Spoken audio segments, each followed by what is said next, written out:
नमस्कार, स्वस्थ जीवन कार्यक्रममा तपाईंलाई स्वागत छ। नेपाल सरकार, स्वास्थ्य तथा जनसङ्ख्या मन्त्रालय, राष्ट्रिय स्वास्थ्य शिक्षा, सूचना तथा सञ्चार केन्द्र र नेपाल टेलिभिजन बीच सहकार्यमा निर्माण गरिएको यो कार्यक्रम एनटिभी प्लसका साथै एनटिभी इटहरी र एनटिभी कोहलपुरबाट पनि हेर्न सक्नुहुनेछ। नेपालको संविधानले स्वास्थ्य सम्बन्धी हकलाई नागरिकको मौलिक हकका रूपमा प्रत्याभूत गरेको छ। समृद्ध नेपाल, सुखी नेपालीको राष्ट्रिय आकांक्षा पूरा गर्न आवधिक योजनाहरूमा पनि गुणस्तरीय स्वास्थ्य सेवामा जनताको पहुँच वृद्धि गर्ने लक्ष्य राखिएको छ भने आधारभूत स्वास्थ्य सेवामा राज्यको लगानी पनि वृद्धि भइरहेको छ। स्वास्थ्य सेवामा आम नागरिकको पहुँच वृद्धि गर्न भएका प्रयासहरूका साथै हरेक व्यक्तिले आफ्नो स्वस्थ जीवनका लागि अवलम्बन गर्नुपर्ने उपायहरूबारे हामीले यो कार्यक्रममा चर्चा गर्नेछौँ।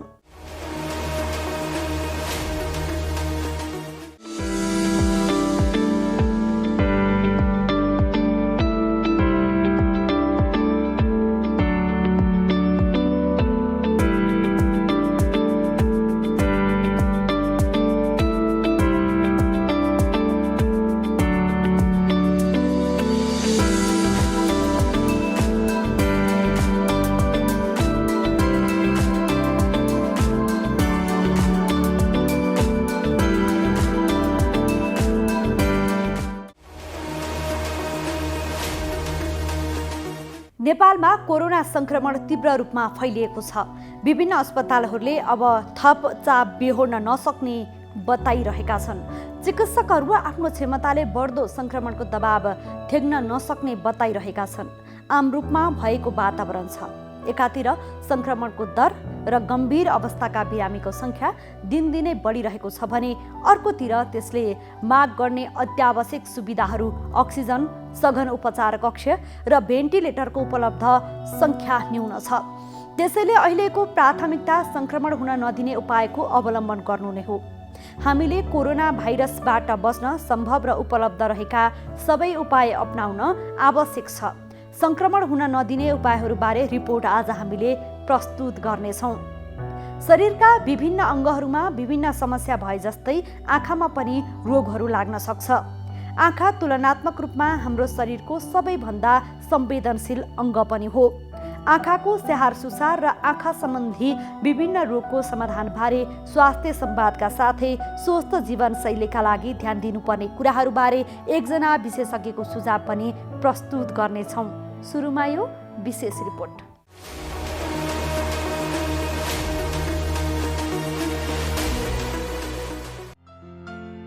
नेपालमा कोरोना संक्रमण तीव्र रूपमा फैलिएको छ। चिकित्सकहरू आफ्नो क्षमताले बढ्दो संक्रमणको दबाव थेग्न नसक्ने बताइरहेका छन्। आम रूपमा एउटा भएको वातावरण फैलिएको छ। एकातिर संक्रमणको दर र गम्भीर अवस्थाका बिरामीको संख्या दिनदिनै बढिरहेको छ भने अर्कोतिर त्यसले माग गर्ने अत्यावश्यक सुविधाहरू अक्सिजन, सघन उपचार कक्ष र भेन्टिलेटरको उपलब्ध संख्या न्यून छ। संक्रमित मध्ये 5% मात्र गम्भीर बिरामी पर्ने हो भने बिरामीले सघन उपचार कक्ष र भेन्टिलेटर नपाउने अवस्था आउन सक्छ। कोभिड-19 को दोस्रो लहर सुरु भए लगत्तै नेपालका सबैजसो अस्पतालहरूमा संक्रमितको संख्या प्रत्येक दिन बढ्दै गइरहेको छ। पछिल्लो तथ्याङ्क अनुसार नेपालको कोरोना संक्रमण दर भारतको जस्तै अघि बढेको महामारी विज्ञहरूले बताएका छन्। संक्रमित संख्या, पोजिटिभिटी दर र मृत्यु दरमा नेपालले भारतलाई पछ्याएको तथ्याङ्कले देखाएको छ। त्यसैले अहिलेको प्राथमिकता संक्रमण हुन नदिने उपायको अवलम्बन गर्नु नै हो। कोरोना भाइरस कोभिड-19 महामारी विरुद्ध लड्न हामीले प्रयोग गरेको हतियार मध्ये भ्याक्सिन सबैभन्दा बलियो हतियार हो। यसले धेरै मानिसलाई बिरामी हुन र संक्रमणकै कारण मृत्यु हुनबाट जोगाउँछ। तर कुनै पनि भ्याक्सिन अहिलेसम्म 100% प्रभावकारी छैन। त्यसकारण भ्याक्सिन लगाइसकेपछि पनि संक्रमण हुन सक्छ। कोरोना भाइरस कोभिड-19 भाइरसका सन्दर्भमा यसअघि भएका अध्ययनहरूले एकपटक संक्रमण भएका व्यक्तिमा कम्तीमा 3 महिना भाइरस विरुद्ध लड्ने एन्टिबडी निर्माण हुने तथ्यहरू सार्वजनिक भएका थिए। यस्तै कोरोना भाइरस विरुद्धको भ्याक्सिन लगाइसकेका व्यक्तिहरू भ्याक्सिनको प्रभावकारिताको आधारमा सुरक्षित हुने अध्ययनहरूले जनाएका थिए। तर म्युटेन्ट भएर आएका नयाँ भाइरसका कारण संक्रमणको जोखिम सबैमा बढेको छ। खोप लगाइसकेका र एकपटक संक्रमण भइसकेका व्यक्तिहरू समेत अस्पतालमा भर्ना हुन थालेका कारण सबैले सजगता अपनाउनु पर्ने अवस्था छ। मास्क प्रयोग गर्नाले धेरै व्यक्तिहरूलाई संक्रमित हुनबाट बचाउनेछ। यदि तपाईले मास्क प्रयोग गर्नुभएको छ भने संक्रमित व्यक्तिले खोक्दा, हाच्छिउँ गर्दा वा बोल्दा थुक्को छिट्टा सँगै निस्किएको भाइरस तपाईको मुखभित्र प्रवेश गर्न पाउँदैन। यसले संक्रमित हुन र त्यसबाट हुने प्रभावित क्षतिबाट बचाउनेछ। साथै 2 मिटरसम्मको दूरी कायम गर्न सकियो भने संक्रमित व्यक्तिबाट भाइरस संक्रमण हुनबाट रोक्न सकिन्छ। हात धुने र आफू वरपरको क्षेत्रलाई सफा राख्नाले संक्रमणको सम्भावना कम हुन्छ। हामीले यी उपायलाई राम्रोसँग एकसाथ प्रयोग गर्न सक्यौं भने हामीले आफूलाई मात्र होइन, साथीभाइ र परिवारका अन्य सदस्यलाई पनि बचाउन सक्नेछौँ।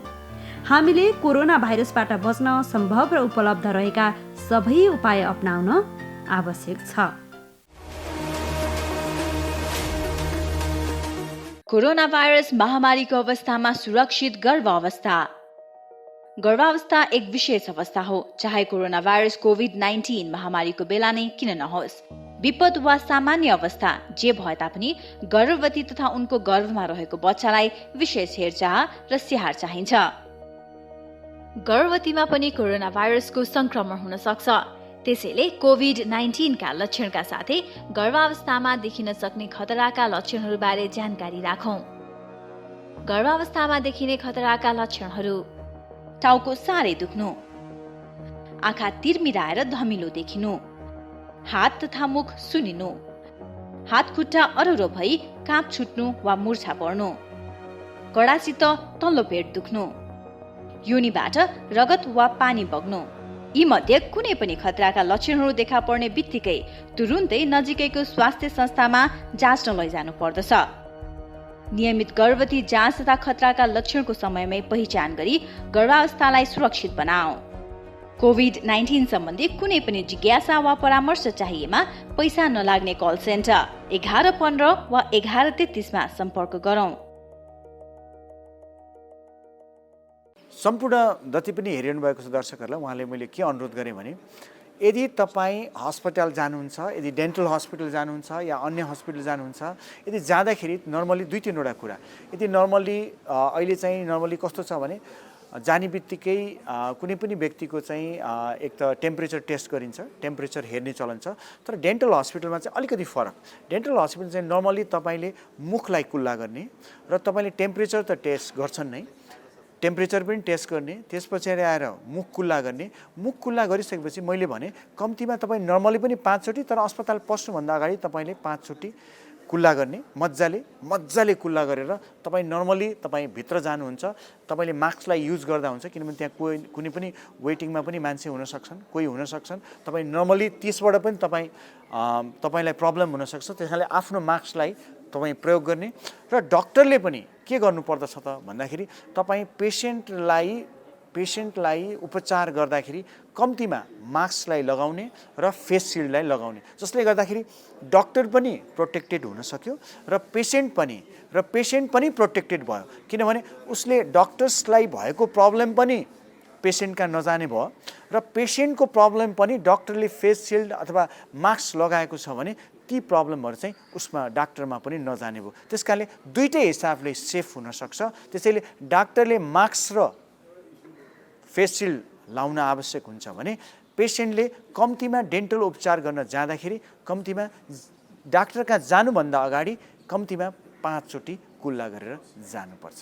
अब अहिले यो कोरोना महामारीको बेलामा सबैभन्दा महत्त्वपूर्ण कुरा भनेको मास्क हो सुरक्षाको लागि। त्यसैले मास्कको बारेमा चाहिँ थाहा पाउनु एकदमै जरुरी छ। अहिले धेरैले मास्कको प्रयोग गरिरहनु भएको छ, तर जतिले प्रयोग गरिरहनु भएको छ उहाँहरूले पनि यो राम्रो तरिकासँग प्रयोग नगरिरहेको अवस्था छ। त्यसैले मैले अहिले मास्कको बारेमा यो कसरी यसलाई सही तरिकाले प्रयोग गर्ने भन्ने बारेमा यहाँहरूलाई म केही कुराहरू बताउन चाहन्छु। मास्क मोटामोटी रूपमा हामीले 3 प्रकारका अहिले देखिराखेका छौँ। पहिलो प्रकार भनेको यो N95 मास्क छ। यो N95 मास्क भनेको यस्तो प्रकारको छ। यो N95 मास्कमा पनि 2 प्रकारको छ। एउटा यस्तो भल्भ भएको छ, यहाँ यस्तो भल्भ छ यसमा, र अर्को थरीमा चाहिँ भल्भ छैन। त्यसैले यो N95 मास्कमा भल्भ भएको र भल्भ नभएको गरी 2 प्रकारको छ। र अर्को यो सर्जिकल मास्क छ। यो सर्जिकल मास्क सबैभन्दा धेरै प्रयोग भइरहेको यो सर्जिकल मास्क हो। र तेस्रो चाहिँ कपडाले बनाएको, घरमै कपडाले बनाएको मास्क छ। अब यो मास्क लगाउँदाखेरि हामीले के कुरा थाहा पाउनुपर्छ भने अब यसलाई राम्रोसँग नाक र मुख छोपिने गरी लगाउनुपर्छ। यसरी राम्रोसँग नाक र मुख छोपिने गरी मास्क लगाउनुपर्छ र मास्क लगाउँदाखेरि यो भागमा समाउनुपर्छ। यो भागमा मास्कमा समाउनु हुँदैन कि यो कानमा अड्काउने भागमा समाएर अनि यसलाई यस प्रकारले लगाउनुपर्छ। टप्प हुने गरी नाक, गाला, तलको चिउडो कतैबाट पनि हावाभित्र बाहिर नआउने गरी यो लगाउनुपर्छ। र अहिले फुकाल्दाखेरि पनि यो पछाडिपट्टि कानको पछाडि फुकालेर यसरी फुकाल्नुपर्छ। र मास्क लगाउँदाखेरि र फुकाल्दाखेरि हात चाहिँ धुनुपर्छ। यो जरुरी छ कि हातले चाहिँ मास्कलाई छुन हुँदैन। यो पहिलो कुरो हो। दोस्रो कुरो, अब यो मास्क अब कहिलेसम्म लगाइरहने, यो आज लगाउने, भोलि पर्सि कहिलेसम्म लगाउन मिल्छ भन्दाखेरि यो N95 मास्क बलियो छ। यसलाई तपाईँले पुनः प्रयोग गर्न सक्नुहुन्छ। यो महँगो पनि छ। यो स्वास्थ्य कर्मीहरूले प्रयोग गर्नुहोस् भनेर हामीले धेरै जस्तो जोड दिइराखेका छौँ। यसलाई चाहिँ लगाइसकेपछि घरमा गएर एकचोटि पखालेर साबुन पानीमा पखालेर घाममा सुकाइदिँदाखेरि हुन्छ भने यो सर्जिकल मास्क जुन चाहिँ धेरै आम नागरिकहरूले प्रयोग गरिरहनु भएको छ, यसलाई दोहोऱ्याएर प्रयोग गर्न हुँदैन। यो डिस्पोजेबल हुन्छ। एकचोटि लगाएपछि यसलाई फाल्नुपर्छ। तर अब केही कारणले गर्दा यसलाई दोहोऱ्याएर फेरि प्रयोग गर्नु पर्यो भने यसलाई धुन हुँदैन। धोएपछि यो बिग्रन्छ। यसलाई घाममा सुकाइदिनु भयो, राम्रोसँग घामको किरणमा सुकाइदिनु भयो भने त्यो फेरि यसलाई प्रयोग गर्न सकिन्छ। कम्तीमा यसलाई 1 घन्टादेखि 2 घन्टा चाहिँ घाममा सुकाउनुपर्छ। त्यसैले यो मास्कको बारेमा हामीले यति कुरा। अर्को कुरा के छ त भन्दाखेरि कपडाको मास्क पनि उत्तिकै प्रभावकारी छ। अब कपडाको मास्क तपाईँले 3वटा लेयर, 3वटा तहको कपडाको मास्क बनाउन सकिन्छ र त्यसलाई घरमा मजाले धोएर त्यसलाई घाममा सुकाएर पुनः प्रयोग गर्न सक्नुहुन्छ।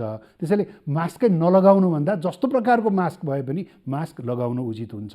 र अहिले कोरोना भाइरसबाट बच्ने सबैभन्दा महत्त्वपूर्ण हतियार भनेको मास्क नै हो। त्यस कारणले यो मास्कलाई चाहिँ सही तरिकाले लगाउनुहोस् भन्ने मैले अनुरोध गर्न चाहन्छु।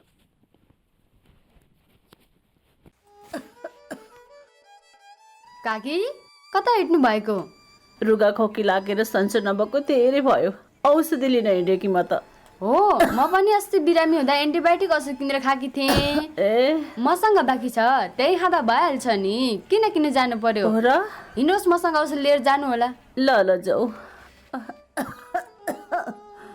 कहाँ जाने कुरा हुँदैछ? बहिनीकोमा एन्टिबायोटिक रहेछ, त्यही लिन जान लागी। कहाँ त्यसरी एन्टिबायोटिक खानुहुन्छ त? स्वास्थ्य कर्मीको सिफारिस बिना मैले छोरीलाई एन्टिबायोटिक औषधि खुवाउँदा रोग बल्झेर छोरीले कति धेरै दुःख पाए। तुरुन्त स्वास्थ्य कर्मी कहाँ गएर जचाएर मात्र औषधि खानुहोस्। तपाईँ यहाँ आएर धेरै राम्रो गर्नुभयो। एन्टिबायोटिक औषधिको दुरुपयोगले बारम्बार रोग बल्झिएर निको हुन गाह्रो हुन्छ र हामी सबैलाई जोखिममा पारेको छ।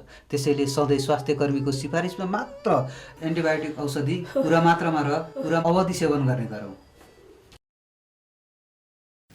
अहिलेको समय कोरोना महामारीको समय हो। हामी सबैलाई थाहा भएकै कुरा हो।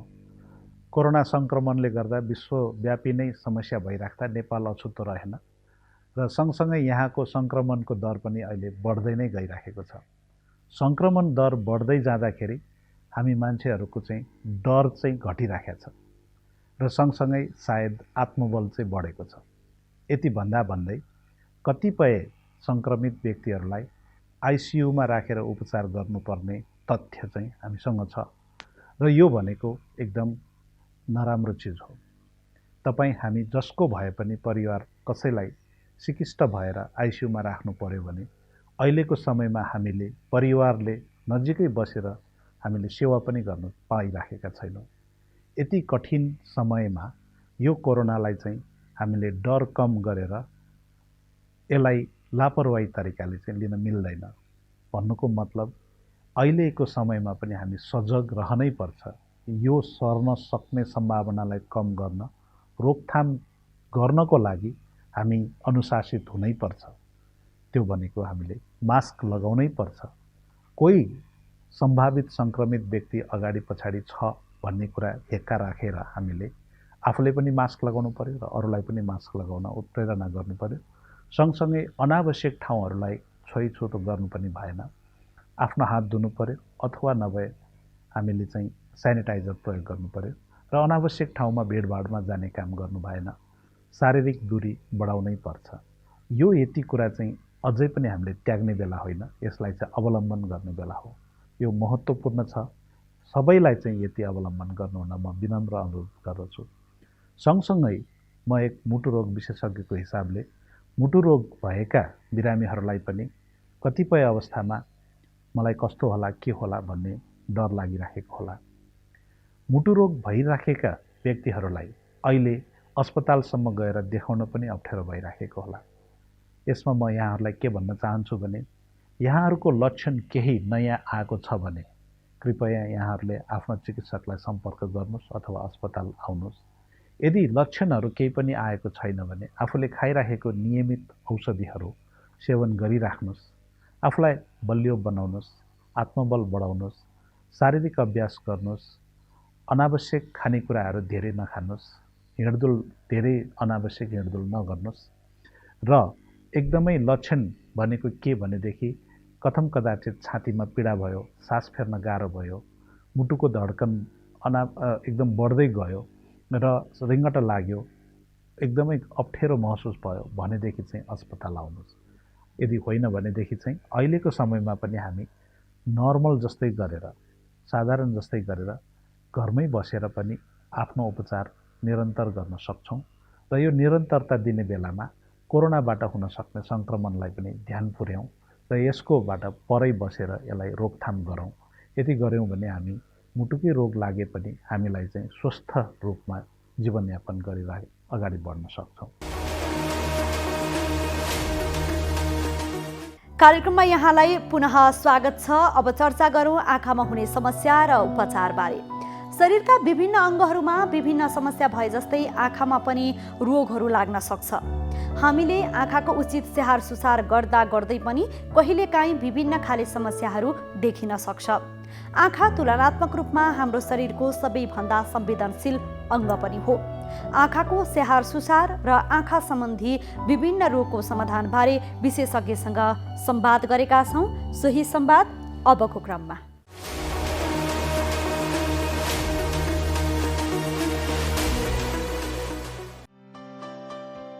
आँखा हाम्रो शरीरको अत्यन्तै महत्त्वपूर्ण अङ्ग मानिन्छ।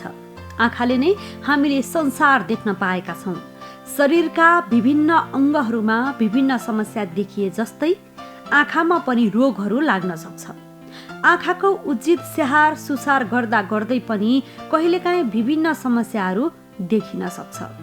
सहरी क्षेत्रमा धेरै विद्युतीय उपकरण चलाएर आँखामा समस्या हुने गरेको छ भने गाउँघरतिर अव्यवस्थित जीवनशैली तथा आँखा स्वास्थ्य सम्बन्धी ज्ञान नभएको हुनाले कम उमेरमै विभिन्न समस्या भोग्ने र दृष्टिविहीन हुने जोखिम देखिन्छ।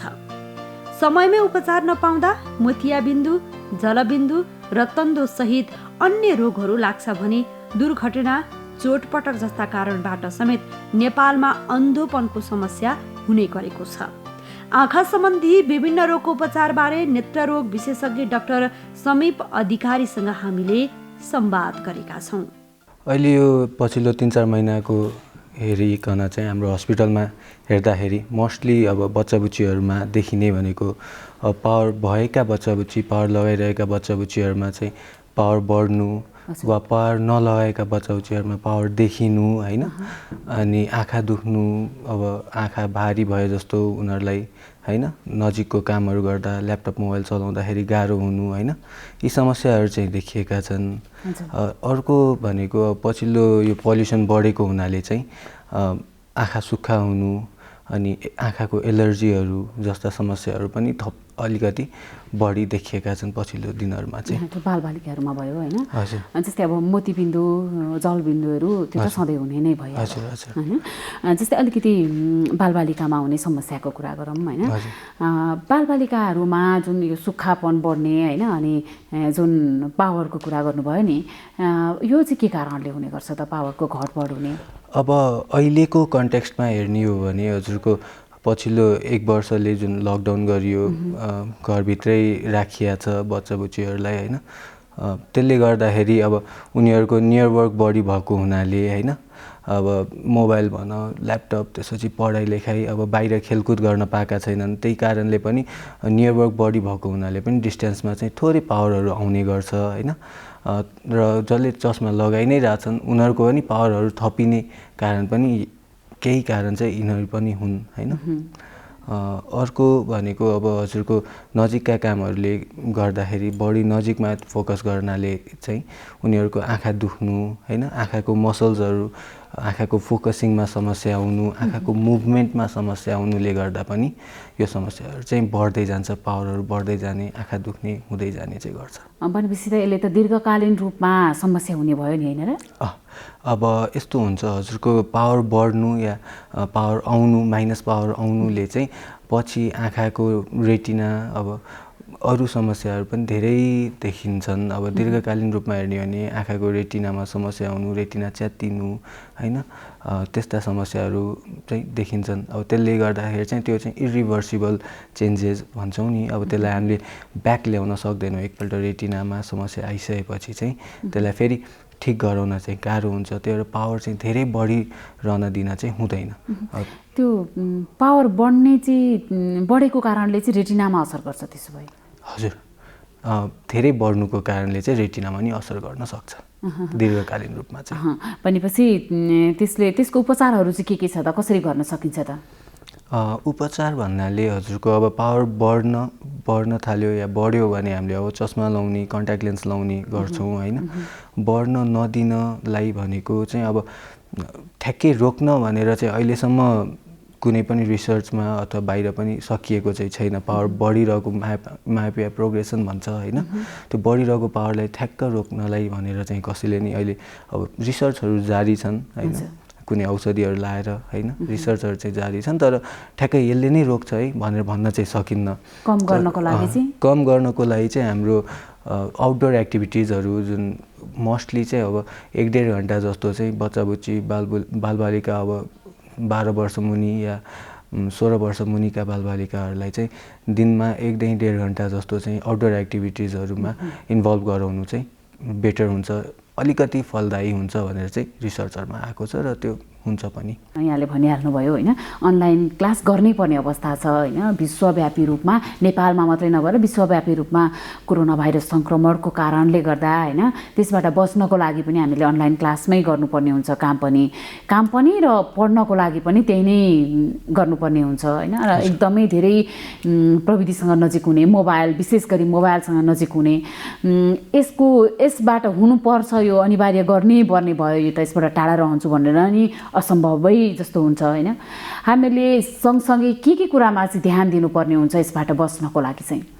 यस्तो हुन्छ हजुरको मोबाइल अनलाइन क्लासेस अहिले अब त्यो त चाहि नै हाल्यो होइन, तर अनलाइन क्लास पछि पनि अब नर्मली अनलाइन क्लास हजुरको 4 to 6 आवर्स हो होइन, तर त्यसपछि पनि बालबालिकाको हातमा मोबाइल हुन्छ, उनीहरूको हातमा मोबाइल चलाइरहने। अब अरू एक्टिभिटीहरू जुन हुन्थ्यो अब फिजिकल क्लासै हुँदाखेरि भनौँ अब कुनै इसिए भयो, डान्स भयो, अब ड्रइङ भयो होइन, ती सबै एक्टिभिटीहरू रोकिएका छन्। अनि अनलाइन क्लास गर्यो, बाँकीको समयमा मोबाइल चलायो या टिभी हेऱ्यो, यी सबै या ल्यापटप मुभी होइन, यी सबै मात्र भएको हुनाले पनि यो समस्या चाहिँ झन् बिकराल हुँदै गएको हो। अब यसलाई रोक्नलाई चाहिँ ठिक छ, अनलाइन क्लास हामी 4 to 6 आवर्स गर्न सक्छौँ, तर त्यसको बिचमा पनि हामीले ब्रेक लिन पर्यो। अब 20 मिनट आधी घन्टा अनलाइन क्लासमा हामी बसिरहेछौँ भने त्यसको 1 मिनट 2 मिनट चाहिँ हामीले ब्रेक लिएर कतै टाढा हेरेर पानी पिएर होइन पनि केही हदसम्म त्यसलाई कन्ट्रोल गर्न सकियो। कतिपय अवस्थामा मानिसहरूले ठुला मानिसहरूले पनि होइन मोबाइलै चलाउनु पर्ने हुन्छ, त्यसको लागि जस्तै अब कुनै ग्लासहरू लगाएर काम गर्दाखेरि त्यसले सहज हुने केही हुन्छ त? यस्तो हुन्छ अब काम गर्दाखेरि सहज हुने भनेर अब ब्लू प्रोटेक्सन ग्लासेसहरू चाहिँ अभाइलेबल छ होइन। त्यसले केही हदसम्म ब्लू लाइटलाई चाहिँ प्रोटेक्ट गर्छ र आँखालाई ब्लू लाइटले हुने हानिकारक जति हुन्छ त्यो चाहिँ रोक्छ त्यसले। तर त्यति मात्रले चाहिँ हुँदैन। अब ब्लू लाइट लाएँ म दिनभरि ल्यापटपमा बस्छु, अब केही पनि मलाई हुँदैन भन्न चाहिँ सकिन्न। अब ल्यापटपमा बसिरहँदालाई चाहिँ हाम्रो आँखा ड्राई हुने होइन, आँखाको आँसुहरू सुक्दै जाने, यी सबै समस्याहरू आउँछन्। त्यही भएर ल्यापटपमा बसिरहने मान्छे, अब कोही सफ्टवेयर इन्जिनियर हुनुहुन्छ होला या कोही ब्याङ्कमा हुनुहुन्छ, बिहानै बेलुकासम्म काम गर्नु पऱ्यो ल्यापटपमा भने चाहिँ उहाँहरूले सकभर 20-20 मिनटमा चाहिँ एटलिस्ट 1 मिनटको ब्रेक लिएर कतै आफ्नो कुर्सीबाट उठ्न परेन, कतै टाढा हेरेर ब्लिङ्क मात्र गरिदिए पनि उहाँको के हुन्छ भने अलिकति यो 20 मिनटसम्म जुन आँखा एकदम सुक्खा भएर बसिरहेको थियो त्यसलाई पनि केही रिलिफ हुन्छ है। अब नर्मली चाहिँ हाम्रो ल्यापटप स्क्रिन अगाडि बस्दाखेरि चाहिँ या मोबाइल स्क्रिन भनौँ, डिजिटल स्क्रिन अगाडि बस्दाखेरि चाहिँ ब्लिङ्किङ रेट घट्छ क्या। हामीले जति नर्मल कुराकानी गर्दाखेरि ब्लिङ्क गर्छौँ, स्क्रिन अगाडि चाहिँ हाम्रो त्यो ब्लिङ्किङ रेट घटेर 2 गुणा जति नै घटिसकेको हुन्छ। अब यो त एकदमै सबै सम्पूर्ण होइन, जो चाहिँ ल्यापटप चलाउनुहुन्छ, कम्प्युटर चलाउनुहुन्छ अनि मोबाइलमा धेरै काम गर्नुपर्ने हुन्छ, उहाँहरूले एकदमै जान्नुपर्ने कुरा होइन। थोरै समयमा केही अलिकति आफ्नो आँखालाई चाहिँ रेस्ट दिउँ होइन, यो चाहिँ अनिवार्य भयो। हजुर। जस्तै अब बालबालिकाकै आँखाको स्वास्थ्यको कुरा गर्नुपर्दा कतिपय अवस्थामा बालबालिकामा देखिने अल्छी आँखा भनिन्छ नि, वास्तवमा के हो यो अल्छी आँखा भनेको चाहिँ के हो लाग्छ? हजुरको अल्छी आँखा भनेको चाहिँ अब आँखाको यस्तो अवस्था हो जसमा हाम्रो आँखाले हामीले हेर्दाखेरि चाहिँ केही पनि रोग चाहिँ देखिन्न है, तर उहाँहरूको दृष्टि चाहिँ कमजोर हुँदै गएको हुन्छ है।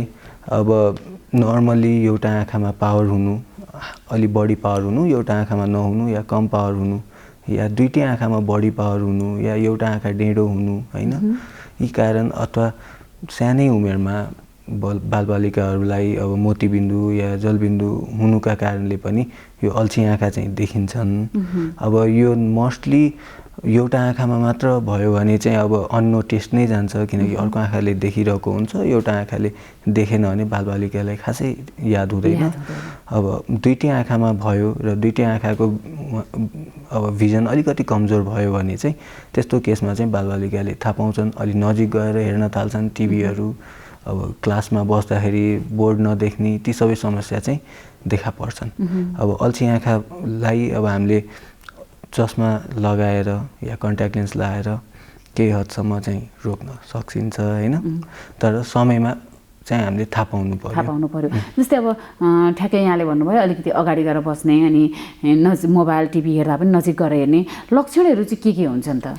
एउटा आँखामा मात्र यदि पावर देखियो या एउटा आँखा मात्र अल्छी भएको छ भने त खासै लक्षणहरू केही पनि देखिन्नन्। तर दुईटै आँखा भयो भने बालबालिकाहरूले आफूले नभने तापनि उनीहरूको एउटा आँखा यो टाउको बाङ्गो गरेर हेर्ने बानी या धेरै नजिक गएर टिभी या धेरै नजिक गएर पढ्ने बानी होइन, यी बानीहरूले पनि के हामीले के बुझ्न सक्छौँ भने केही न केही चाहिँ समस्या छ है बच्चामा। उनीहरूलाई टाउको दुख्ने यस्तो समस्या चाहिँ हुन्छ कि हुँदैन? आँखा दुख्ने जस्तो समस्या? आँखा दुख्ने समस्या चाहिँ अल्छी आँखामा खासै हुँदैन। यदि पावर एउटा आँखामा कम पावर छ र त्यसले गर्दाखेरि दुख्यो भने छुट्टै कुरा हो, नै खासै चाहिँ हुँदैन। सुरुवाती अवस्थामा थाहा पाइयो भने त यसलाई रोक्न पनि त सकिन्छ नि होइन? सकिन्छ। हाम्रो सुरुवाती अवस्थामा अब भनौँ न युजुअली अब थाहा नहुने रोग भएको हुनाले चाहिँ अब चेकअप त गराइन्न, त्यही भएर सकभर बच्चा बुच्चीहरूलाई चाहिँ 6 महिनामा एकपल्ट, 3 वर्ष जब प्री स्कुल भन्छौँ नि हामी, स्कुल ठ्याक्क स्टार्ट गर्ने बेलामा 3 वर्षको उमेरमा एकपल्ट र 5 वर्षको उमेरमा जब उनीहरू नर्सरी या 1 क्लासमा पुग्छन् त्यो बेलामा चाहिँ एकपल्ट चाहिँ जाँच गराइयो भने उनीहरूको आँखाको अवस्था के छ, पावरको अवस्था के छ भनेर थाहा पाउन चाहिँ सकिन्छ। जस्तै अघि यहाँले भन्नुभयो बालबालिकाहरूलाई पनि मोतीबिन्दु हुन्छ सानै उसमा भनेर होइन, खासमा बालबालिकाहरूलाई चाहिँ के कारणले हुने गर्छ त मोतीबिन्दु? अब यो डेभलपमेन्टल हो होइन, उसको प्रेग्नेन्सीको बेलामा आमाको स्वास्थ्य है, अनि बर्थको बेलामा होइन ट्रमाहरू, अब ती कारणले गर्दा पनि मोतीबिन्दु चाहिँ हुन्छ बालबालिकामा। जस्तै यो बालबालिकाहरू नि साना बालबालिकाहरूको आँखा छड्के हुन्छ, यहाँले पनि भन्नुभयो, त्यो छड्के भएको आँखाको उपचार चाहिँ हुन्छ कि हुँदैन? गर्न सकिन्छ। छड्के आँखाको उपचार भनेको हजुरको छड्के भन्नाले हाम्रो 3 थरीको हुन्छ। एउटा आँखा मात्र छड्के गएको हुन्छ है। अब कुनै चाहिँ अल्टरनेटली दुईटै आँखा कहिले कुनै भनेर हुन्छ। कुनै चाहिँ एकदम कम समयमा कहिले काहीँ चाहिँ छड्के गइरहेको हुन्छ बालबालिका आँखा।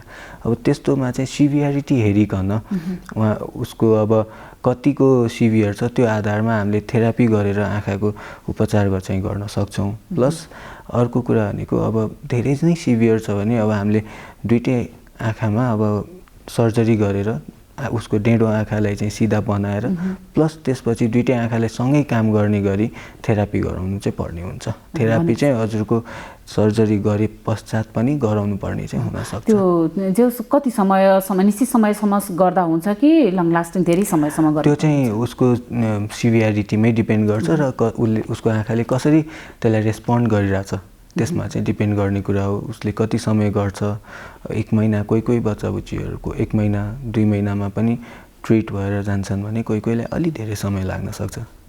यो आँखा छड्के हुने नि कुनै त जन्मजात पनि हुन्छ होइन, कुनै पछि जन्मपछि पनि हुन्छ नि होइन? हजुर। कतिपय अवस्थामा बालबालिकाहरूलाई आँखा कपाल अगाडि आयो भने पनि आँखा चाहिँ यस्तो हुन्छ है भनेर हामीहरूलाई नि आमा बुवाले कपाल बाँधिदिनुहुन्थ्यो आँखा बिग्रिन्छ है भनेर, त्यसले पनि असर गर्ने हो? होइन, त्यो चाहिँ होइन। जन्मजात हुन्छ कोही बालबालिकामा, कोहीमा चाहिँ अब पावर आएको भएर पनि छड्के भइरहेको हुन्छ आँखा होइन। तर अब आँखा अगाडि कपाल आएर या एक साइडपट्टि मात्र सुतेर नर्मली हाम्रोमा मिथहरू हुन् यिनीहरू चाहिँ त्यसले गर्दा चाहिँ छड्के हुने होइन। उसको डेभलपमेन्ट फेजमा चाहिँ उसको मसलको कोअर्डिनेसन नमिलेर होइन त्यो बेलामा चाहिँ हुने हो। उसको डेभलपमेन्टल कुरा नै हो। जस्तै नि डाक्टर साहब अलिकति हामी मोतीबिन्दुको कुरा गरौँ होइन। जस्तै यहाँले भन्नुभयो बालबालिकाहरूलाई पनि मोतीबिन्दु हुन्छ भनेर होइन। कतिपय अवस्थामा त उमेर बढ्दै गएपछि धेरैलाई चाहिँ उमेर बढ्दै गएपछि हुन्छ वास्तवमै होइन। खासमा यो मोतीबिन्दु भनेको चाहिँ के हो? मोतीबिन्दु भनेको मोस्टली चाहिँ हजुरको आँखा बुढेसकालमा चाहिँ देखिन्छ होइन। लेन्समा हजुरको डिपोजिसन्सहरू एलोस डिपोजिसन्सहरू बढ्दै गएपछि त्यहाँ लेन्स अलिकति धमिलो हुँदै जान्छ होइन। त्यो लेन्स क्लियर नभइसकेपछि आँखाले सफा रेटिनामा पुग्दैन पिक्चर, रेटिनाले क्लियर पिक्चर नै देखेपछि ब्रेनले देख्दैन, उसले देख्दैन होइन। त्यो धमिलो हुँदै जानुलाई चाहिँ मोतीबिन्दु नै भन्छ। जस्तै मोतीबिन्दु हुँदाखेरि अब सामान्य एकैचोटि त हुँदैन होइन। सामान्य अवस्थामा त अलि सुरुवाती अवस्थामा त सामान्य नै हुन्छ होला होइन। लक्षणहरू चाहिँ कस्ता हुन्छन्? मोतीबिन्दुको मोस्टली अब लक्षणहरू भनेको फर्स्ट अफ अल त ब्लरीनेस नै भयो होइन। धमिलो देखिनु या आँसु आउनु होइन। अब उसमा घाममा निक्लिँदाखेरि अलिकति आँखा खाए जस्तो हुनु, आँखा दुखे जस्तो हुनु होइन। यी सबै समस्या चाहिँ सुरुमा चाहिँ देखिन्छ। अनि चेकअप गराउँदै जाँदाखेरि हामीले कति के छ भनेर थाहा पाउँछौँ। जस्तै मोतीबिन्दुको भइसकेपछि होइन त्यसको अपरेसन गरेपछि अपरेसन गर्नै पर्छ या औषधिले मात्रै पनि हुन्छ त उपचार? होइन, मोतीबिन्दु भनेको चाहिँ उसको अपरेसन नै गर्नुपर्छ। अपरेसन गरेपछि चाहिँ कति % ठिक हुने सम्भावना हुन्छ? अपरेसन गरिसकेपछि त उसको मोतीबिन्दु लगभग 90-95% त क्लियर नै हुन्छ होइन। कुनै केसेस बाहेक अब कोहीको एकदम सिभियर छ भने त्यो हेरिकन हुन्छ। तर मोस्टली चाहिँ 99% नै राम्रो हुन्छ। भनेपछि मोतीबिन्दुको अपरेसन गरिसकेपछि होइन कति समयसम्म फलोअप गर्नुपर्ने हुन्छ बिरामीले होइन? अब एकचोटि अपरेसन गरेर गयो अब ढुक्कले घरमा बसे हुन्छ कि त्यसको औषधिहरू कति समयसम्म सेवन गर्नुपर्ने हुन्छ के हुन्छ? अपरेसन पछि नै ठ्याक्कै हाम्रो 1 महिनासम्म चाहिँ रेगुलर फलोअप जस्तै नै हुन्छ। हप्तामा होइन, हप्ता 2 हप्तामा रेगुलर फलोअप जस्तो हुन्छ। त्यसपछि चाहिँ नर्मल 6 विक्स मन्थमा फलोअप गराउँदा राम्रो हो। त्यसपछि चाहिँ जस्तै जलबिन्दु भनिन्छ नि, जलबिन्दु चाहिँ के कारणले हुने हो? आँखाको नसामा समस्या आउनु हो होइन।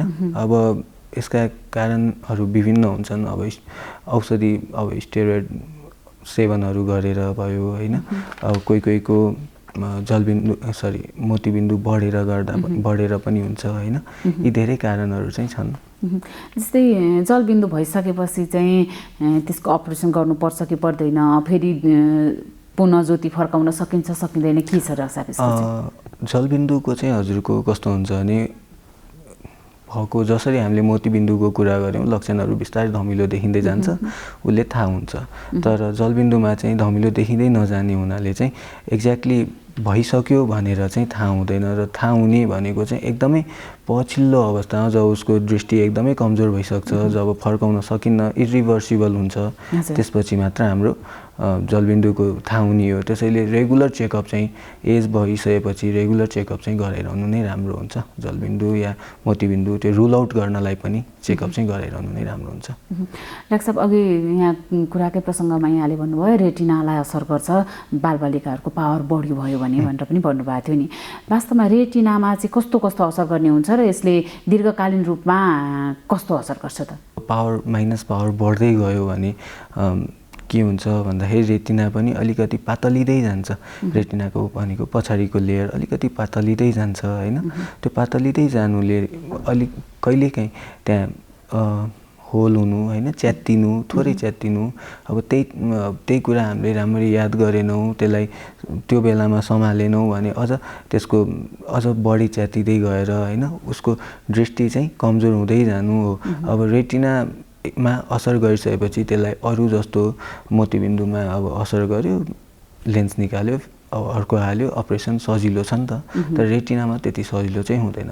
युजुअली यिनीहरू सबै भनेको चाहिँ इरिभर्सिबल नै प्रोसेस हुनाले चाहिँ पावर भइरहेका बच्चा बुच्चीहरू अब भनौँ न माइनसमा अलिकति 2-3 नै छन् भने पनि उनीहरूले चाहिँ रेगुलर चेकअप गराउने, रेगुलर 6-6 महिना 1-1 वर्षमा चाहिँ आँखाको रेटिना जाँच गराउने चाहिँ गर्नुपर्ने हुन्छ। जस्तै आँखाको उपचारको लागि होइन बेला बेलामा गर्दाका फाइदाहरू, उपचार चेकअप गराइरहँदाका फाइदाहरू र बेला बेलामा चेकअप नगराउँदाका बेफाइदाहरू चाहिँ के हुन सक्छन् त? त्यसो भए आँखाको के को लागि? बालबालिकाको आँखाको जुन रेटिनाको लागि फाइदाहरू भनेको चाहिँ अब उनीहरूको आँखा स्ट्रेस फ्री रहने भयो, केही समस्या छ, ड्राइनेस छ या पावरको समस्या छ, पावर बढिरहेको छ कि, ती सबै समस्याहरू उनीहरूको निदान हुने भयो, हामीले हेर्ने भयौँ होइन। अब बेफाइदा भनेका चाहिँ अब जस्तो मानौँ पावरकै कुरा गरौँ, अब एउटा बालकले -1 लगाइरहेछ, अब हाम्रो मिथहरूमा के छ भने जति डक्टर कहाँ गयो त्यति उनीहरूले पावर बढाइदिन्छन् भन्ने सोच छ नि त। अब त्यो सोचाइले पनि मान्छेहरू 3 वर्ष 4 वर्ष नहुने हुन्छन्, नचेक गराउने हुन्छन्। त्यसो हुँदाखेरि -1 लगाइरहेको बच्चालाई स्ट्रेसले गर्दाखेरि पनि उसको पावर धेरै भत्त बढ्न सक्छ। अब त्यसरी भत्त बढ्यो भने बढिरह्यो भने त दीर्घकालीन रूपमा त उसलाई त बेफाइदा नै हो होइन। अनि अर्को कुरा भनेको उसको डेभलपमेन्टमा पनि अब आँखा भनेको त हामीले हेर्ने मात्र त होइन, आँखाको थ्रुबाट हामीले पर्सिभ गर्छौँ। हाम्रो फुल डेभलपमेन्ट, बडीको डेभलपमेन्ट चाहिँ आँखाकै थ्रुबाट पनि हुने हो नि त, एउटा सेन्स अर्गनमा गनिन्छ। अब एउटा बच्चाले भनौँ 3 वर्षको बच्चाले राम्रो देखिरहेको छैन, उसले नजिकको मात्र देखिरहेछ, टाढाको देखिरहेको छैन भने उसको दृष्टि त यतिसम्म मात्र भयो नि त, यो एउटा पेरिफेरीमा मात्र भयो। उसको डेभलपमेन्ट पनि त्यही अनुसारले हुने भयो। उसले कुदेर त्यहाँ के छ भनेर कन्फिडेन्स आउँदैन, ऊ ठाउँमा लडिरहन सक्ला होइन, हिँड्न डुल्नलाई उसलाई गाह्रो होला, उसको अरू कुराहरूमा उसको अब कग्निटिभ डेभलपमेन्ट होइन, ब्रेनको डेभलपमेन्टदेखि लिएर सबै कुरामा केही न केही समस्या चाहिँ बिस्तारै देखिँदै जान्छ होइन। अब प्रोसेसिङमा हो यो सबै समस्या भनेको हाम्रो भिजनले पर्सिभ गर्दाखेरि राम्ररी पर्सिभ गरेन भने चाहिँ समस्याहरू धेरै देखिन्छन्। अब त्यही भएर बालबालिकाहरूमा चाहिँ मोस्टली अब ठुलाहरूलाई चाहिँ के हुन्छ भने थाहा हुन्छ के छ भनेर, बालबालिकालाई थाहा हुँदैन। उनीहरूलाई अब भनौँ न 8 वर्ष 10 वर्ष 12 वर्षसम्म पनि धमिलो देखिरहेका हुन्छन्, उनीहरूलाई यो धमिलो हो है भन्ने थाहा हुँदैन, ज्ञान हुँदैन। अरूले के भएर यस्तो भइरहेछ मात्रै भयो, मलाई समस्या छ भन्ने कुरा पत्ता लाग्दैन। कतिले त अझ अल्छी आँखाकै कुरा गरौँ न, कतिले त अझ एउटा आँखा अल्छी हुन्छ उहाँहरूको, एउटा आँखा नर्मल हुन्छ, होइन सबैको त त्यही त हो नि, एउटा ठिक एउटा बेठिक त हो नि भन्ने उनीहरूलाई त्यही नै परिसकेको हुन्छ क्या। त्यही भएर सुरुमै हामीले चेकअप गराइरह्यौँ, 3 वर्षको उमेरमा 5 वर्षको उमेरमा चेकअप त्यसरी गराइयो भने चाहिँ एटलिस्ट बच्चामा के छ भिजनले केही ह्याम्पर गरिरहेछ कि उसको डेभलपमेन्टमा सबै कुरा हामीले थाहा पाउन सक्छौँ। उसको डेभलपमेन्टकै लागि राम्रो हो त्यो भनेको। जस्तै नेपालमा आँखा सम्बन्धी उपचारको कुरा गर्नुपर्दा होइन उपचार पद्धतिहरू कस्तो कस्तो छन् त अहिले? अहिले नेपालमा उपचार पद्धतिमा हाम्रो सबै कुरा राम्रै नै छ होइन। अब सर्जिकल हेर्नुहुन्छ भने सर्जरीमा पनि राम्रै नै गरिरहेछौँ हामीले। अब थेराप्युटिकमा पनि अब थेरापीहरू आँखाका थेरापीहरू नेपालमा थिएनन् खासै। अब हामीले दृष्टि आँखा केन्द्रबाट चाहिँ स्टार्ट गरेका छौँ आँखाका थेरापीहरू गराउन बच्चाबुच्चीहरूलाई। अब अल्छी आँखा भयो, डेढो आँखा भयो होइन। अब अरू यी समस्याहरू जुन आँखाले गर्दा भिजनले गर्दा उसको अरू डेभलपमेन्टमा जुन अहिले मैले भने डेभलपमेन्टमा असरहरू पर्छ होइन, त्यही असरहरू के कस्तो असर परेका छन् त्यही आधारमा हामीले थेरापी गरेर उनीहरूलाई ठिक गरिरहेछौँ। अब यो पनि थेरापीमा चाहिँ भर्खर अब अलिअलि स्टार्ट भएको छ, तर जे होस् यसमा नि हामीले राम्रो नै गरिरहेछौँ। सो अहिलेको हिसाबमा आँखाको लागि चाहिँ नेपालमा खासै त्यस्तो प्रब्लमेटिक चाहिँ केही पनि छैन। भनेपछि आँखाकै उपचार गर्नको लागि विदेश जानुपर्ने अवस्था छँदै छैन? छैन, अहिलेलाई चाहिँ छैन। अब एकदम जटिल केही पर्यो भने छुट्टै कुरा भयो, नत्र छैन त्यस्तो। कतिपय अवस्था सुनिन्छ नि विदेशबाट पनि कति नेपालमा उपचारको लागि आउनुहुन्छ भनेर आँखाको उपचारको लागि? आइरहेकै हुनुहुन्छ। अब इन्डियाबाट कतिजना नेपालमा अपरेसन गराउन, नेपालमा अरू कन्सल्टेसनको लागि इन्डियाबाट भयो, हजुरको भुटानबाट, बङ्गलादेशबाट पनि मान्छेहरू चाहिँ नेपालमा एकपल्ट ओके त्यहाँ ठिक भएन एकपल्ट नेपाल गएर चेक गरौँ भनेर आउनु चाहिँ भएको नै छ।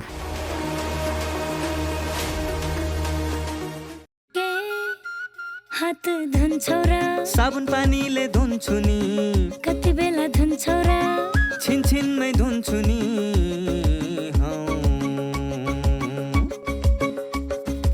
घरमा पस्दा अफिस पस्दा सधैँ धुन्छु हात, कोरोनालाई यसै गरी भगाइदिन्छु म त। घरमा पस्दा अफिस पस्दा सधैँ धुन्छु हात, कोरोनालाई यसै गरी भगाइदिन्छु म त। भान्सा छिर्नु अगाडि, खाना खानु अगाडि, जहाँ त्यही छोएपछि हातले छोपी खोकेपछि। हात धुन्छौ र साबुन पानीले धुन्छु नि, कति बेला धुन्छौ र छिनछिनमै धुन्छु नि। कोरोनाबाट बच्ने 3 उपायहरू: व्यक्ति व्यक्ति बीच 2 मिटर टाढा बस्ने, घरबाट बाहिर निस्कँदा मास्क लगाउने र बेला बेलामा साबुन पानीले मिच्ची 20 सेकेन्डसम्म हात धुने। कोरोनाबाट आफू पनि बचाउँ र अरूलाई पनि बचाउँ। नमस्ते, म प्राध्यापक डाक्टर रवि साके। म पेसाले मनोचिकित्सक र अहिले हाल पाटन अस्पतालको निर्देशकको रूपमा पनि कार्यरत छु। अहिले हामी सबैलाई नै यो विश्वरूपी महामारी कोरोनाले आक्रान्त छ र यसले हामीलाई निकै नै तनाव पनि पुर्याएको छ। हाम्रो जनजीवनहरू सबै नै बदलिएको अवस्था छ। तर यो यति हुँदाहुँदै पनि यो कोरोनाबाट चाहिँ त्यस्तो बिघ्न डराउनु पनि पर्दैन र यो कोरोना नै होइन भनेर फेरि नेग्लेक्ट गरेर त्यसलाई पुरा चाहिँ व्यवस्था गर्ने अवस्था पनि छैन। यो रोग पक्का पनि छ र यो रोगले निकै नै नोक्सान पनि गरिरहेको अवस्था पनि हो। तर यो रोगबाट बच्न अहिले जे हामीले यसको बारेमा तथ्य पत्ता लगाएका छौँ, यसबाट बच्ने उपायहरू एकदम सहज छन्। मास्क लगाइदिने र यो सोसियल डिस्टेन्स मेन्टेन गरिदिने र बारम्बार हात धुने र खानापिनाहरू चाहिँ राम्रोसँग पकाएर खाइदिने, यो 3-4वटा कुराहरू मात्र गर्दाखेरि पनि हामीलाई सर्दैन। यो मास्क लगाउँदाखेरि दुवैजनाले लगाइदियो भने तपाईँ रोगीकै नजिकै जाँदाखेरि पनि तपाईँ चाहिँ सुरक्षित हुनसक्छ र त्यो यो रोग लाग्न साथै तपाईँको अगाडि आउन साथै तपाईँलाई रोग लागिहाल्ने पनि होइन। र यो यसरी सही जानकारीहरू लिनुभयो भने तपाईँको तनाव पनि कम हुन्छ र यो हल्लाको पछाडि चाहिँ नलाग्नु होला। र यसमा त्यति आत्ति हाल्नु पनि पर्दैन। यो रोग आक्रान्त हुनासाथ सबैजनालाई चाहिँ लक्षण आउँदैन पनि। करिब 80%लाई मात्र 80%हरू त लक्षणविहीन नै हुन्छन् र 20% जसलाई लक्षण आउँछ तिनीहरूमा पनि गम्भीर रूपमा स्वास्थ्य समस्या हुने भनेको 1-2%लाई मात्रै हो। र यसको ज्यानको जोखिम पनि पहिला भएको विश्वरूपी महामारीको दाँजोमा यसको कम नै छ। कम छ भनेर मैले फेरि पनि भन्न चाहेँ। यसलाई व्यवस्था गर्ने पनि होइन र यसबाट चाहिँ एकदम डराउने पनि होइन। हामी सबै मिल्यो भने अवश्य पनि जसरी हामीले पहिलाको महामारीहरूलाई हामीले जितेका थियौँ यसलाई पनि हामी जित्न सक्छौँ नै होला। सबैजनाको यो राम्रा वैज्ञानिकहरू, राम्रा डाक्टर साहबहरू सबैजनाले यसको समाधान गर्न भरमग्दो कोसिस गरि नै रहेछ र केही हदसम्म सफलता पनि मिलि नै रहेको छ। र नेपालको सन्दर्भमा भन्नु पऱ्यो भने पनि हामीले जे जति अहिले वैज्ञानिक तथ्यहरू, वैज्ञानिक विधिहरू, उपचार विधिहरू प्राप्त थाहा पाएका छौँ त्यो सबै चिज पनि हामीले नेपालमा पनि अप्नाइरहेको अवस्था छ र हामीले सक्दो आफ्नो स्रोत साधनले भ्याए जति पनि हामीले गरि नै रहेछौँ। यहाँ भयो भने नेपालमा केही पनि छैन भनेर त्यस्तो किसिमले हतोत्साही हुनु पनि आवश्यक छैन। सबैजना सचेत रहौँ र सबैजना सावधान रहौँ र तपाईँहरू सुरक्षित रहनुहोस्। नानु होमवर्क सक्यो त? गर्दैछु बुवा। कस्तो चुरोट गनाएको। होइन चुरोट खाएकै छैन? थाहा छ हजुरले कौसीमा, घर बाहिर आँगनमा, बाटोमा चुरोट खाएर हिँडेको देखेको छु मैले। कहिलेकाहीँ मात्रै हो के? अब छोड्छु, के गर्नु बानी लागेपछि। सुन्नुहोस्, हजुरले चुरोट खानुभयो, हजुरलाई त असर गर्छ नै। हजुरले खाएको चुरोटको धुवाले हामीलाई पनि रोगी बनाउँछ। हामी रोगी भएको हजुरलाई मनपर्छ? होइन मलाई त तिमी स्वस्थ फुर्तिलो भएको पो मनपर्छ। त्यसो भए सुन्नुहोस् बा, हाम्रो सरले भन्नुभएको चुरोटको धुवाको 3 तहको असर हुन्छ अरे। First hand, second hand, third hand. होइन के हो नानु यो first hand, second hand, third hand भनेको? जसले चुरोट खायो उसलाई चुरोटको धुवाले फर्स्ट ह्यान्ड असर गर्छ।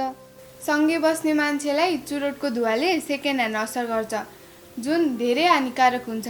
त्यो अहिले मलाई भइरहेको छ। सरी नानु, अनि यो थर्ड ह्यान्ड भनेको के नि? हजुरले जुन ठाउँमा बसेर चुरोट खानुभयो त्यो ठाउँमा पछिसम्म चुरोटको धुवाको असर रहिरहन्छ। त्यही ठाउँमा पछि आएर बस्ने मानिसलाई पनि असर गर्छ, त्यो थर्ड ह्यान्ड भयो। ए बुझेँ, यो त ठुलो अपराध पो रहेछ। अब म प्रतिज्ञा गर्छु, आजैदेखि धुम्रपान त्याग गर्छु। धन्यवाद बुवा।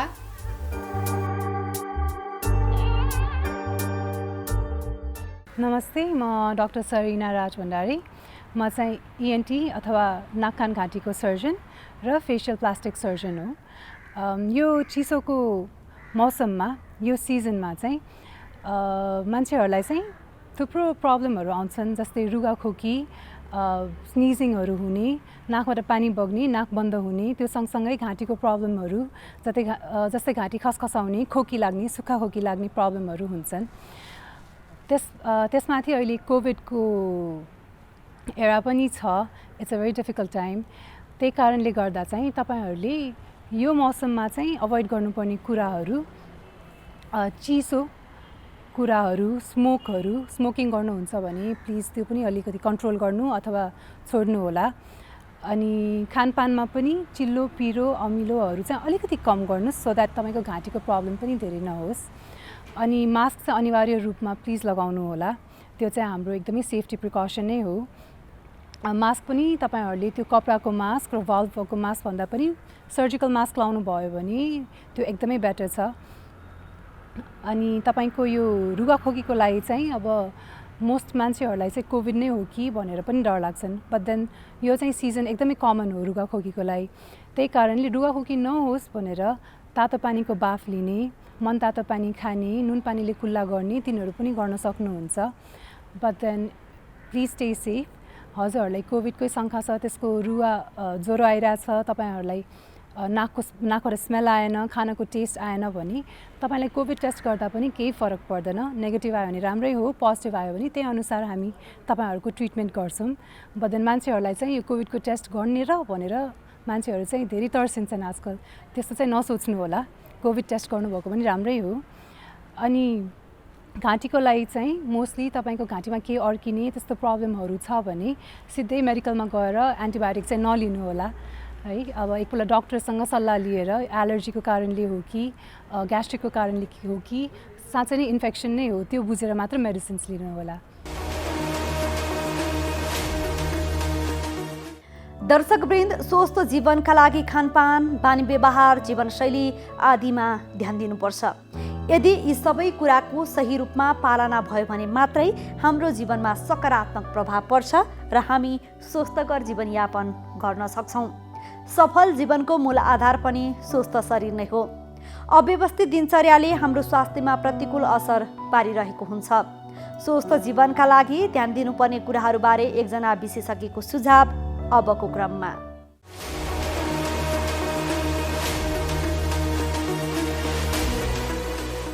नमस्कार, म doctor Sangita Regmi Chalise, professor and head of department. अहिले म केस्ट मेडिकल कलेजमा कार्यरत छु, ENT डिपार्टमेन्टमा। सो नाक कान घाँटीको समस्याको कुरा गर्दाखेरि चाहिँ कानमा चाहिँ इन्फेक्सनहरूले गर्दा चाहिँ सुनाइमा धेरै कमी आएको छ। बालबालिकाहरूमा बहिरोपन धेरै भएको छ। त्यही भएर म अभिभावकहरूलाई के भनिदिन्छु भने बच्चाको कानलाई चाहिँ धेरै कान कोट्याउने नगरिदिनु, कानमा तेल नहालिदिनु। कानमा तेल हाल्दाखेरि झन् त्यसले इन्फेक्सन बढाउँछ। साना बच्चाहरू छन् भने बसाएर नसुताइकन दुध खुवाइदिनु। र अलिकति कानको समस्या भयो भने, कान दुख्यो भने, कानबाट पिप आउन थाल्यो भने र सुनाइमा कमी जस्तो लाग्यो भने डक्टरको परामर्श लिइदिनु होला। त्यस्तै नाकको कुरा गर्दाखेरि चाहिँ हामीहरूको बानी चाहिँ नाक चाहिँ एकदम सिसी गर्ने, नाक सफा गर्छु भन्ने सिसी गर्ने बानी हुन्छ। त्यही भएर नाक धेरै सिसी गऱ्यो भने कानको जालीमा असर गर्न सक्छ त्यसले पनि। त्यही कारणले गर्दाखेरि चाहिँ नाक सफा गर्नु जरुरी छैन हैन। जालीलाई असर गर्न सक्ने सुनाइमा कमी हुने कारणले गर्दाखेरि चाहिँ त्यो बानी पनि हटाउँ। र घाँटीको कुरा गर्दाखेरि चाहिँ घाँटीमा चाहिँ घाँटी दुख्ने समस्या धेरै देखिएको छ र घाँटी चाहिँ ग्यास्ट्राइटिसको कारणले पनि दुखिरहेको हुनसक्छ। त्यही भएर अलिकति खानपिनमा विचार गरिदिनु होला। बच्चाहरूमा कान नसुन्ने बच्चाले आफै भन्न सक्दैन। त्यही भएर हामीहरूले के याद गरिदिनुपर्छ भने बच्चाहरूले जस्तो टिभी हेर्दा ठुलो साउन्ड बनाएर टिभी हेऱ्यो भने अथवा स्कुलमा उसको पर्फर्मेन्सहरू पढाइमा अलिकति बिग्रियो भने अथवा बच्चा समयसम्म बोलेन भने है, जेनरली 2 देखि 5 वर्षसम्मको बच्चाहरूमा चाहिँ बोलेन, ढिलो भयो, बोलायो भने पनि हामीले कानको लागि चाहिँ कानमा समस्या छ कि भनेर डक्टरको परामर्श लिनुपर्छ। हाम्रो एक सन्तान छ, अर्को तुरुन्तै जन्माउने इच्छा छैन। त्यसैले परिवार योजनाको लामो अवधिका केही अस्थायी साधनहरूको बारेमा सल्लाह लिउँ भनेर आएको। तपाईहरु जस्तो लामो अवधिको गर्भान्तर गर्न चाहनेहरूको लागि इम्प्लान्ट वा IUCD नै ठिक हुन्छ। अनि यो इम्प्लान्ट IUCD कहाँ कसरी प्रयोग गरिन्छ, कति समय काम गर्छ होला? इम्प्लान्ट चाहिँ महिलाहरूको पाखुराको छाला मुनि राख्ने हो र यो एक पटक राखेपछि 5 वर्षसम्म गर्भ रहँदैन। अनि IUCD नि? IUCD चाहिँ महिलाहरूको पाठेघरमा राखिन्छ र यो एक पटक राखेपछि 12 वर्षसम्म गर्भ रहँदैन। बीचमै सन्तानको रहर भयो भने, यदि तपाईहरुलाई बीचैमा सन्तानको रहर भएमा यी दुवै साधनहरूलाई झिक्न पनि सकिन्छ। अनि यी दुवै अस्थायी साधनहरू कतिको सुरक्षित छन् त? सुरक्षित र प्रभावकारी छन्। तपाईहरुले केही डर मान्नु पर्दैन। पहिला तपाईहरु सल्लाह गर्नुहोस्, त्यसपछि सेवाको लागि त हामी जहिले आउनुहुन्छ तयार छौँ।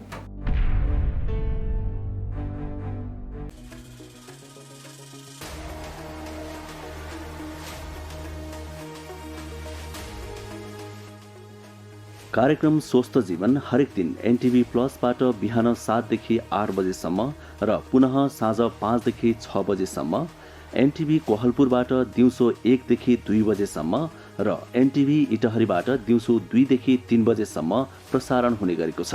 स्वास्थ्य सम्बन्धी यहाँहरूको कुनै जिज्ञासा या समस्या भएमा हामी सम्बन्धित विज्ञहरूबाट समाधान खोजी कार्यक्रममा प्रसारण गर्नेछौँ।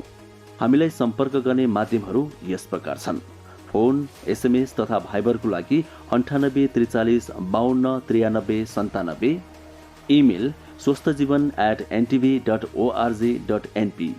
यस कार्यक्रमको बारेमा आफ्नो सल्लाह, सुझाव र प्रतिक्रिया पनि यहाँहरूले यिनै माध्यम मार्फत दिन सक्नुहुनेछ। साथै कार्यक्रममा के कस्ता सामग्री, विषय वा विज्ञहरू समेट्नु पर्ला भन्ने विषयमा पनि सुझाव दिन सक्नुहुन्छ। कार्यक्रम यहाँहरूले सामाजिक सञ्जाल मार्फत पनि हेर्न सक्नुहुनेछ। YouTube Nepal television, mobile application Nepal television, Facebook facebook.com/neptv2041। द दर्शकवृन्द, अब भने हामी कार्यक्रमको लगभग अन्तिमतिर आइपुगिसकेका छौँ। नेपालमा कोरोना संक्रमण तीव्र रूपमा फैलिएको छ। विभिन्न अस्पतालहरूले अब थप चाप बेहोर्न नसक्ने बताइरहेका छन्। चिकित्सकहरू आफ्नो क्षमताले बढ्दो संक्रमणको दबाव ठेक्न नसक्ने बताइरहेका छन्। आम रूपमा भएको वातावरण छ। एकातिर संक्रमणको दर र गम्भीर अवस्थाका बिरामीको सङ्ख्या दिनदिनै बढिरहेको छ भने अर्कोतिर त्यसले माग गर्ने अत्यावश्यक सुविधाहरू, अक्सिजन, सघन उपचार कक्ष र भेन्टिलेटरको उपलब्ध सङ्ख्या न्यून छ। त्यसैले अहिलेको प्राथमिकता संक्रमण हुन नदिने उपायको अवलम्बन गर्नु नै हो। कोरोना संक्रमणबाट कसरी बच्न सकिन्छ यसबारे रिपोर्ट आज हामीले प्रस्तुत गर्यौं। आँखाको स्याहार सुसार र आँखा सम्बन्धी विभिन्न रोगको समाधानबारे विज्ञसँगको संवादका साथै स्वस्थ जीवनका लागि हाम्रो जीवनशैली कस्तो हुनुपर्छ यसबारे विज्ञको सुझाव पनि प्रस्तुत गर्यौं। आजका लागि स्वस्थ जीवन कार्यक्रमको समय सकिएको छ। यो कार्यक्रम नेपाल टेलिभिजनको वेबसाइट www.nepaltvonline.com तथा नेपाल टेलिभिजनको मोबाइल एप, फेसबुक, युट्युब जस्ता सामाजिक सञ्जालमा पनि हेर्न सक्नुहुनेछ। यो कार्यक्रममा तपाईका स्वास्थ्य सम्बन्धी समस्या, सरकारले प्रवाह गरेका स्वास्थ्य सेवा अथवा हाम्रो कार्यक्रमबारे कुनै जिज्ञासा छन् भने हामीलाई सम्पर्क गर्न सक्नुहुनेछ। सम्पर्क माध्यम हामीले टेलिभिजन स्क्रिनमा पनि देखाइरहेका छौँ। तपाईका समस्यालाई हामीले सरकारी अधिकारी वा विज्ञ मार्फत समाधान गर्ने प्रयास गर्नेछौँ। आजका लागि स्वस्थ जीवन कार्यक्रमबाट हामी सबैलाई बिदा दिनुहोस्। नमस्कार।